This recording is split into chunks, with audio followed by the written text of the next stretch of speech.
ফজলুর রহমানের তীব্র জ্বর ও শ্বাসকষ্ট, হাসপাতালে ভর্তি।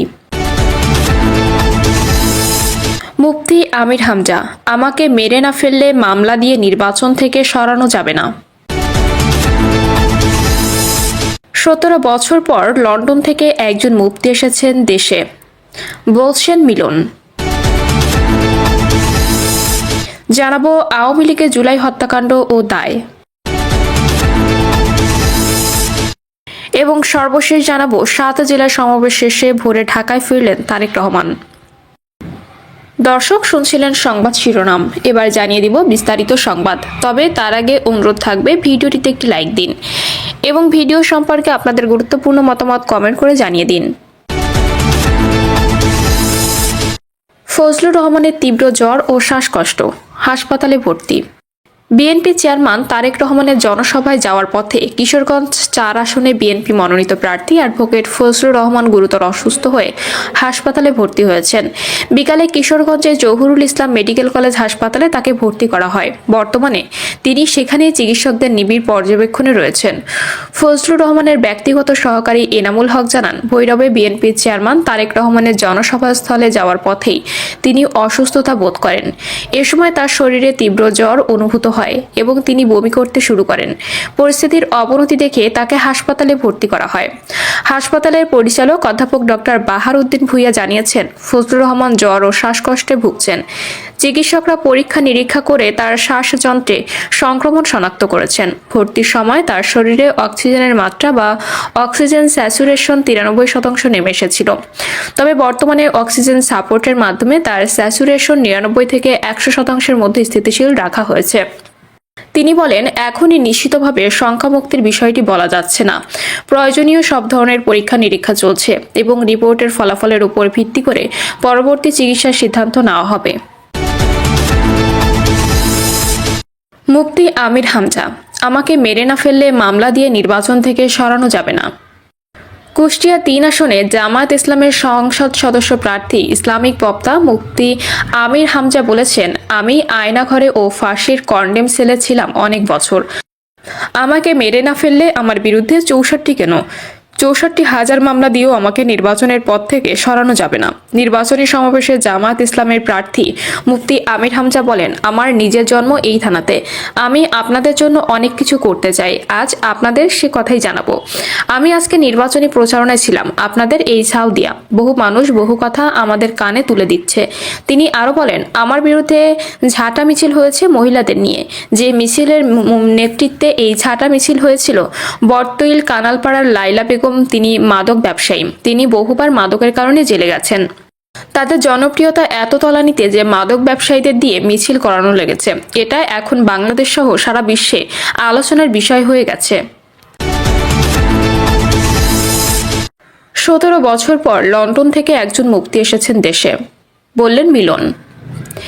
জামায়াত ইসলামী নির্বাহী পরিষদ সদস্য ও ঢাকা 12 আসনের সংসদ সদস্য পদপ্রার্থী সাইফুল আলম খান মিলন বলেছেন, 17 বছর পরে লন্ডন থেকে একজন মুফতি এসেছেন আমাদের দেশে। তিনি আমাদের মুসলমানদের কুফরি আখ্যা দিচ্ছেন। তিনি বলেন, আমি একটি নতুন বাংলাদেশ চাই, যে রাজনীতিবিদরা ভারতের আশীর্বাদ নিয়ে দেশ শাসন করতে চায়, এমন শাসন আমরা চাই না। আমরা নতুন বাংলাদেশ চাই। তিনি বলেন, আজকের রাজনীতি সন্ত্রাস আর চাঁদাবাজ একই অর্থ দিয়ে দাঁড়িয়েছে। কিছু সংখ্যক লোক তাদের দলের নেতাকর্মীদের কাজ হলো শহরে গ্রামে চাঁদাবাজি করা। উপরে তাদের খোলসটা রাজনৈতিক আর ভেতরে তারা বহু জায়গায় চাঁদাবাজি করে বেড়াচ্ছে। চাঁদাবাজির কারণে আজকে মানুষের জীবন ওষ্ঠাগত। কাজে চাঁদাবাজি দুর্নীতির বিরুদ্ধে নতুন বাংলাদেশ গড়তে চাই আমরা। মিলন বলেন, আজকের বাংলাদেশ ভারতীয় আধিপত্যবাদের বিরুদ্ধে একটি স্বাধীন সার্বভৌম বাংলাদেশ আমরা গড়তে চাই। আমরা দেখতে পাচ্ছি নারী কর্মীদের উপরে হামলা করা হচ্ছে, নির্বাচনের আচরণবিধি লঙ্ঘন করা হচ্ছে। এটার জন্য তো শারীরিকভাবে লাঞ্ছিত করার অধিকার নেই। এটা দেখার জন্য তো প্রত্যেকটা আসনে একজন করে ম্যাজিস্ট্রেট রয়েছে, তাদের কাছে যেতে পারেন। আজকে ক্ষমতায় যাওয়ার আগেই যারা নারীদের বোরকা ধরে টানাটানি করে, আমাদের ভাইদের যারা অত্যাচার আহত করে, তারা ক্ষমতায় গেলে নারীদের কি অবস্থা করবে সেটা ভালো করে দেশবাসী বুঝতেছে। সিলেট সফরে যাওয়া বিএনপি চেয়ারপারসন তারেক রহমানের দেওয়া বক্তব্যের জের ধরে সমালোচনা করেন ছাত্র শিবিরের সাবেক এই কেন্দ্রীয় সভাপতি। তিনি বলেন, একটি বৃহৎ দলের প্রধানের বক্তব্যের বিষয়বস্তু শুধু জামায়াত ইসলামী। আমি সিলেটের বক্তব্যে নিউজ পড়লাম, জামাত ইসলামী নাকি জান্নাতের টিকিট বিক্রি করছে। জনসভা থেকে আহ্বান জানাচ্ছি তাকে, মেহেরবানি করে এমন একটি উদাহরণ আমাদের সামনে পেশ করেন। রাসূল সাল্লাল্লাহু আলাইহি ওয়াসাল্লাম বলেছেন, কোনো মানুষ শুধু তার আমল দিয়ে জান্নাতে প্রবেশ করতে পারবে না, কাজে জান্নাত নিয়ে ঠাট্টা মশকরা করা ঠিক নয়। মিলন বলেন, তিনি ফতোয়া দিয়েছেন জামাত ইসলামীর লোকেরা নাকি কুফরি করছেন। 17 বছর পর লন্ডন থেকে একজন মুফতি এসেছেন আমাদের দেশে, তিনি আমাদের মুসলমানদের কুফরি আখ্যা দিচ্ছেন। আমরা একটি নতুন বাংলাদেশ চাই। ঢাকা 12 আসনের সংসদ সদস্য পদপ্রার্থী সাইফুল আলম খান মিলন বলেন যে রাজনীতিবিদরা ভারতের আশীর্বাদ নিয়ে দেশ শাসন করতে চায়, এমন শাসন আমরা চাই না। যে দেশে হাদিকে হত্যা করা হয় সেই বাংলাদেশ আমরা চাই না। আমরা নতুন বাংলাদেশ চাই, যে বাংলাদেশে তরুণরা যুবতীরা মাথা উঁচু করে দাঁড়াবে। তিনি বলেন, আপনারা নির্বাচনে ভয় পান, ভয় পাওয়ার কারণেই আপনারা শাহজালাল বিজ্ঞান ও প্রযুক্তি বিশ্ববিদ্যালয়ের ছাত্র সংসদ নির্বাচন বন্ধ করে দিয়েছেন। কাজেই আসুন সকলে মিলে নতুন স্বাধীন সার্বভৌম চাঁদাবাজমুক্ত দখলবাজমুক্ত স্বাবলম্বী বাংলাদেশ গড়ে তুলি। ইনশাল্লাহ আগামীর বাংলাদেশ হবে সুখী সমৃদ্ধ ন্যায় ও ইনসাফের বাংলাদেশ। আওয়ামী লীগের জুলাই হত্যাকাণ্ড ও দায়।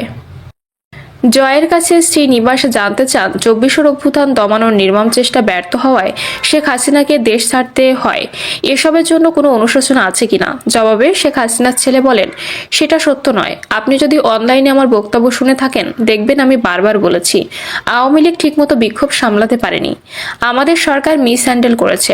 আল জাজিরার সাংবাদিক প্রশ্ন করেন, যেখানে শেখ হাসিনার নির্দেশে আইন শৃঙ্খলা বাহিনীর শত শত নিরস্ত্র বিক্ষোভকারীকে হত্যা করেছে, সেখানে মিস হ্যান্ডেল শব্দটি কি অনেক বেশি নমনীয় নয়? সজীবজের জয় দাবি করেন, এর কোনো কিছু তার মায়ের নির্দেশে হয়নি। জয় বলেন, আমার মা যদি বিক্ষোভকারীদের হত্যা করতে চাইতেন তাহলে তিনি এখনো ক্ষমতায় থাকতেন। ইরানে এখন যা ঘটছে সেটাই দেখুন, তারা কি কিছু করতে পারছে না। 5ই আগস্ট সরকার পতনের দিনের কথা তুলে ধরে জয় বলেন, আমার মা বারবার বলেছেন, সেদিন আমার সঙ্গে আলাপেই তিনি বলেছিলেন তারা প্রধানমন্ত্রীর বাসভবনের দিকে অগ্রসর হচ্ছিল। আমাদের বিশেষ নিরাপত্তা বাহিনী এবং প্রধানমন্ত্রী দেহরক্ষীরা তাকে রক্ষা করতে প্রস্তুত, কিন্তু যদি সেটা ঘটে শত শত মানুষ মারা যাবে। আমি তাদের রক্ত আমার হাতে নিতে চাই না। এটাই আমার মায়ের কথা। ওই সময় শত শত পুলিশ সদস্য নিহত হন, আমাদের শত শত কর্মীও নিহত হন। এই রেজিম আসলে বিক্ষোভকারীদের হত্যাকাণ্ডের জন্য দায়মুক্তি দিয়েছে। আল জাজিরার প্রতিবেদন, বিবিসির প্রতিবেদন এবং বিভিন্ন অডিও ও রেকর্ডের প্রসঙ্গ টেনে শ্রী নিবাস জৈন প্রশ্ন করেন, সেগুলোর কথা কিভাবে অঙ্গীকার করবেন? সেখানে আপনার মাকে বলতে শোনা গেছে তিনি বিক্ষোভকারীদের বিরুদ্ধে প্রাণঘাতী অস্ত্র ব্যবহারের অনুমোদন দিয়েছেন। তিনি বলছেন, আমি তো পুরোপুরি ওপেন অর্ডার দিয়ে দিয়েছি, এখন ওরা মারবে, যেখানে পাবে সেখানে গুলি করবে। জবাব দিতে গিয়ে জয় দাবি করেন, আল জাজিরা ও বিবিসি পুরো ক্লিপ শোনায়নি, ফলে সেখানে প্রেক্ষাপট স্পষ্ট হয়নি। জয় বলেন, আমি পুরো ক্লিপটি আমার ফেসবুক পেজে দিয়েছিলাম। সেখানে তিনি বলেছেন, বিক্ষোভকারীদের গ্রেপ্তার এবং জানমাল ও সম্পত্তি রক্ষায় সশস্ত্র জঙ্গিদের বিরুদ্ধে প্রাণঘাতী শক্তি ব্যবহারের নির্দেশ দিয়েছেন। সেখানে জঙ্গিরা জড়িত ছিল। অনলাইনে এমন ভিডিও আছে, সেখানে বেসামরিক লোকদের অস্ত্রসহ দেখা যায়। শ্রী নিবাস বলেন, জয়ের ফেসবুক পেজ খুঁজে ওই রকম কোনো অডিও ক্লিপ তিনি পাননি। জয় তখন তাকে বলেন ওই অডিও ক্লিপ তিনি আবার প্রকাশ করবেন। জয় যেখানে বলেছেন জানমাল রক্ষায় শেখ হাসিনা ওই নির্দেশ দিয়েছিলেন, তার সাবেক প্রধানমন্ত্রীর বক্তব্যের সঙ্গে মিলছে কিনা সেই প্রশ্ন রাখেন আল জাজিরার সাংবাদিক। উত্তরে জয় বলেন, সেটা ছিল সহিংস বিক্ষোভকারী, সশস্ত্র বিক্ষোভকারী, সন্ত্রাসীদের জন্য, নিরস্ত্র বিক্ষোভকারীদের জন্য নয়। এখন বলুন তো, কোনো দেশে যদি সশস্ত্র বিক্ষোভকারীরা মানুষ ও পুলিশকে গুলি করতে থাকে, তাহলে আইনের দৃষ্টিতে সরকার কি করবে? সাক্ষাৎকারে এ পর্যায়ে শ্রী নিবাস জৈন প্রশ্ন করেন, তাহলে আবু সাইদ, জোবায়েদ হোসেন, নিমন, মীর রহমান মুগ্ধের মতো নিরস্ত্র তরুণরা যারা পুলিশের গুলিতে নিহত হয়েছেন, তারাও উগ্রবাদী কিনা? উত্তরে জয় বলেন, পরিস্থিতি তখন অত্যন্ত সহিংস ছিল, কিছু পুলিশ সদস্য অতিরিক্ত শক্তি প্রয়োগ করেছিলেন। আমাদের সরকারের আমলে সে সময় অনেক পুলিশ কর্মকর্তাকে বরখাস্ত করা হয়েছিল। তদন্তের জন্য আমরা একটি বিচার বিভাগীয় কমিটি গঠন করেছিলাম। সেই তদন্তগুলো কেন আর এগোয়নি? জয় কিংবা তার মা শেখ হাসিনা নিহত বিক্ষোভকারীদের পরিবারের কাছে ক্ষমা চাইতে প্রস্তুত কিনা সেই প্রশ্ন রাখা হয় সাক্ষাৎকারে। উত্তরে জয় বলেন, আবু সাইদ নিহত হওয়ার পরপরই তার পরিবারের সঙ্গে দেখা করেছিলেন তার মা, তখনকার প্রধানমন্ত্রী শেখ হাসিনা। জয় বলেন, আমাদের সরকারের পতনের আগে তিনি এসব পরিবারের কয়েকটির সঙ্গে দেখা করেছিলেন। তিনি পূর্ণ তদন্ত ও পূর্ণ জবাব জবাবদিহির প্রতিশ্রুতি দিয়েছিলেন। যখন বলা হয় জুলাই আন্দোলনে কেবল ওই একজন নন, বিভিন্ন আন্তর্জাতিক সংস্থার প্রতিবেদনে প্রায় 1400 মানুষ নিহত হওয়ার কথা তথ্য এসেছে এবং তাদের বেশিরভাগই ছিলেন নির্দোষ নিরস্ত্র বিক্ষোভকারী। তখন জয় বলেন, সরকারের হিসাব অনুযায়ী নিহত সংখ্যা প্রায় 800। 1400 সংখ্যাটি ধরা হয়েছে 15ই আগস্ট পর্যন্ত। আমাদের সরকার পতন হয় 5ই আগস্ট। 5ই আগস্ট থেকে 15ই আগস্টের মধ্যে যারা নিহত হয়েছেন তাদেরকে হত্যা করেছে। সজীব হজরত জয় বলেন, আমাদের সরকার পতনের পর যে 500 মানুষ নিহত হয়েছে তাদের কি হবে? তাদের কে হত্যা করেছে? কারা তাদের মেরেছে? বিচার সবার জন্য সমান হতে হবে মন্তব্য করে তিনি বলেন, একতরফা বিচার হতে পারে না। একতরফা বিচার মানে বিচার নয়। শ্রীনিবাস তখন জানতে চান, সেই বিচার তখনকার সরকারের রাজনৈতিক নেতৃত্বের ক্ষেত্রে প্রযোজ্য হবে কিনা। কারণ জাতিসংঘের প্রতিবেদনে বলা হয়েছে, তখনকার রাজনৈতিক নেতৃত্বের নির্দেশনায় বিক্ষোভকারীদের উপর যে গুরুতর নিপীড়ন চালানো হয়েছে, আর সেই রাজনৈতিক নেতৃত্বের মধ্যে শেখ হাসিনাও আছেন। জবাবে জয় বলেন, এটা সম্পূর্ণ ভিত্তিহীন দাবি। আমি জানি জাতিসংঘের প্রতিবেদন পক্ষপাতদুষ্ট। আবার বলছি, জাতিসংঘের প্রতিবেদন 1400 মৃত্যুর কথা বলেছে। এর মধ্যে আমাদের সরকার পতনের পরে মৃত্যুগুলোকে অন্তর্ভুক্ত করা হয়েছে এবং সেগুলোর দায়ও আমাদের সরকারের উপর চাপানো হয়েছে।